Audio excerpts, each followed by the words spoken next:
Welcome to easy cooking. మీ ఉమా సుందరి అండి. Hi అండి, అందరూ బాగున్నారా? నేను కూడా బాగున్నానండి.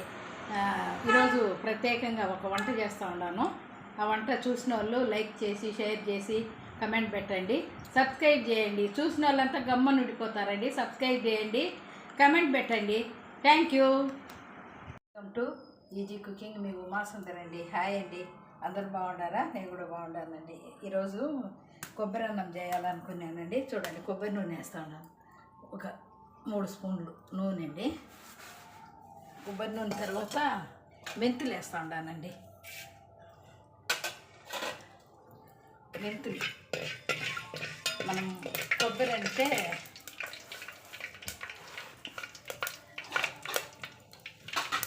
కొబ్బరి ఇది మెంతులు వేగినాయండి. ఇప్పుడు నీళ్ళు వేసుకున్నాం.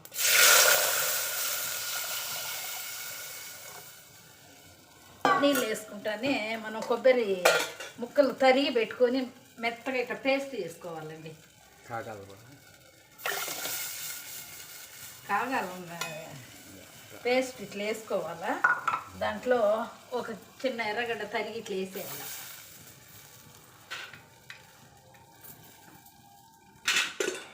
కొద్దిగా కరివేపాకు, ఒక 3 పచ్చిమిరకాయలు తరిగి పచ్చివే, కల్లుప్పు అండి, ఇది అన్నానికి సరిపోయింది. ఇప్పుడు దీనికి మూత పెట్టుకోవాలి. ఊరికే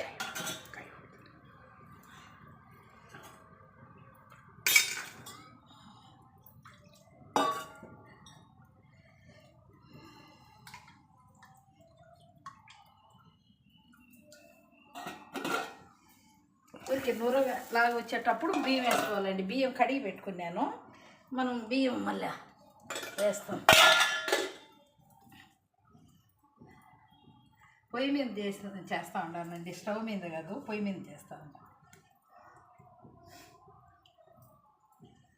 మనం తిరమాత అవన్నీ ఎర్రగడ్డలు అవి తిరమాతలు వేయకూడదు, పచ్చివే వేసుకోవాలండి. ఇంకేగానే ఏమండి, ఇది నీళ్ళు బాగా ఈసులు అనేది బాగా తెల్లకూడదండి. ఊరికే నురగ్గా లాగా వచ్చేటప్పుడు దీన్ని బియ్యం వేసుకోవాలి. చూడండి, బియ్యం కడిగి పెట్టుకొని ఇట్లా వేసుకోవాలి. నురగలాగా వచ్చిందంటే మన ఈ కొబ్బరి పచ్చి కొబ్బరి కదా, అది ఇట్లా తిరిలుగా అయిపోతుంది. అందుకోసము మనం తెల్లకోకుండా ఉండేటప్పుడే, మనం పొంగు వచ్చే మాదిరి ఉండేటప్పుడు బియ్యం వేసుకోవాలి.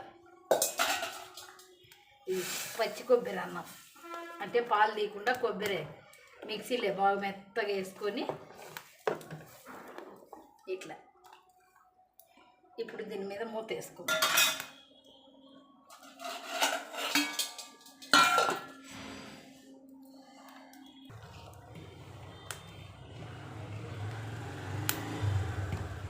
స్టవ్ మీదనైనా చేసుకోవచ్చు, ఇట్లా కట్టెల పొయ్యి మీద కూడా చేసుకోవచ్చు అండి. ఏం మీరు పచ్చిమిరకాయలు అవన్నీ నూనెలో వేయలేదంటే ఈ అన్నానికి పచ్చివే వేసుకుంటారండి. పచ్చి ఎర్రగడ్డలు, పచ్చిమిరపకాయలు, కొంచెం కరివేపాకు, ఒక మెంతులు వరకే నూనెలో, అది కొబ్బరి నూనెలో వేస్తారండి. బాగా మెంతులు చేదు వస్తాయి అనుకుంటారు, చేదు రాదు, బాగా కమ్మగా ఉంటుంది. మనం లాస్ట్కి దమ్ పెట్టేటప్పుడు కొద్దిగా కొబ్బరి నూనె వదిలి దమ్ పెట్టేయాలి. చూడండి ఎంత, చూడండి ఎంత బాగా ఉడికింది అన్నం. మెంతులు ఆడ మనం ఎక్కువ వేసుకోకూడదు. కేజీకి ఒక 1.5 స్పూన్ అంటే నేను ఒక 3/4 స్పూన్ వేసిన, 1/2 కేజీ. ఏమండి, చూడండి నీళ్ళు అనేది ఇమిరిపోయింది. ఇప్పుడు మనం కొబ్బరి నూనె పచ్చిదే చూడండి ఒక 2 స్పూన్లు ఇట్లా వదులుకోవాలండి. వదిలేసి మూత వేసేస్తాం.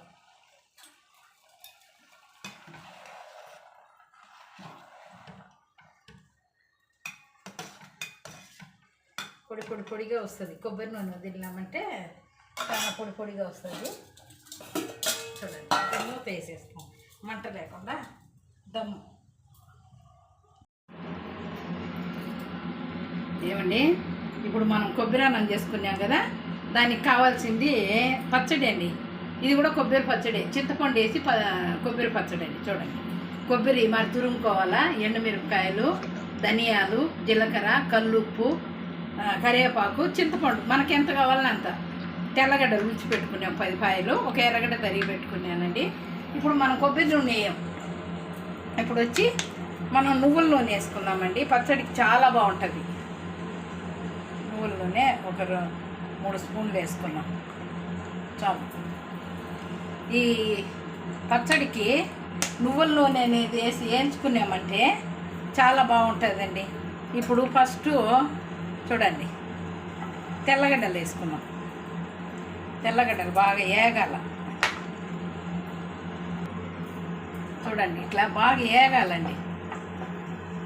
ఏం మీరు అన్నము చూపించలేదు స్టవ్ మీద అనుకునేరు, నేను కట్టెల పొయ్యి మీద పెట్టినానండి. తర్వాత ఇక్కడ స్టవ్ మీద పచ్చడికి ఎంచుకుంటా ఉన్నాను. ఇది బాగా ఏగాలండి. చూడండి, ఇట్లా ఏగేటప్పుడు మనం తరిగి పెట్టుకున్నాం కదా, దీనికి సన్న ఎర్రగడ్డలు, సాంబార్ ఎర్రగడ్డలు అయితే చాలా బాగుంటుందండి. అది వేసుకోవచ్చు, ఇట్లా పెద్ద ఎర్రగడ్డలు వేసుకోవచ్చు. ఎర్రగడ్డలు ఒక ఎర్రగడ్డ బాగా ఎర్రగా వేయగాల, పచ్చి పచ్చిగా ఉండకూడదు. ఈ పచ్చడికి బాగా ఎర్రగా వచ్చేటప్పుడు ఒకటే వేసుకున్నాం మనం. కరివేపాకు, ఎండుమిరపకాయలు, ధనియాలు కూడా మనం నాటు ధనియాలు వేసుకున్నామంటే మంచి సువాసన వస్తుందండి, గమగమగమ అని. జీలకర్ర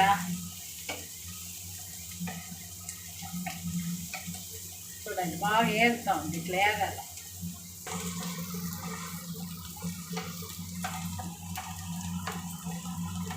ఈ మాదిరి వేగేటప్పుడు ఒక్కొక్కటి వేసుకోవాలండి. ఎండుమిరపకాయలు,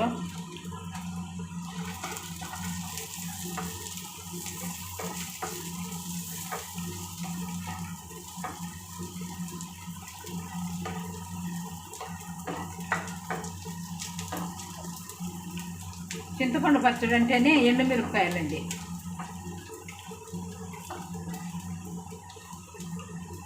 చూడండి, కరివేపాకు,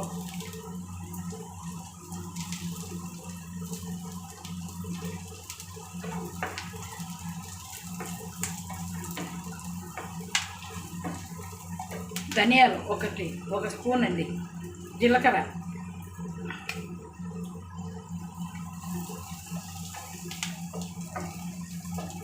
మనం పచ్చి కొబ్బరి తరుక్కొని తురుముకోవాలండి. చూడండి, తురిమి పెట్టుకున్నాను. అది కూడా దీంట్లోనే వేసి వేయించుకోవాలి ఎర్రగా.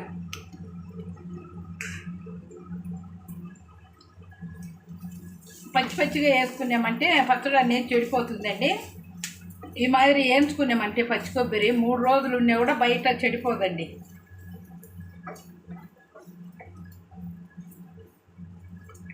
చూడండి, ఎరుపుదనం రావాలి బాగా కొబ్బరి కూడా.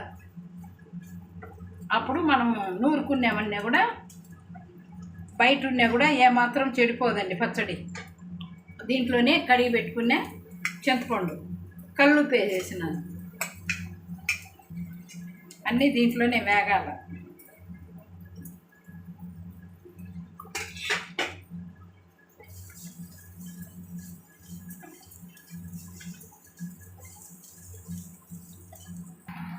ఏమండి, చూడండి, ఈ మాదిరి వేయగలండి.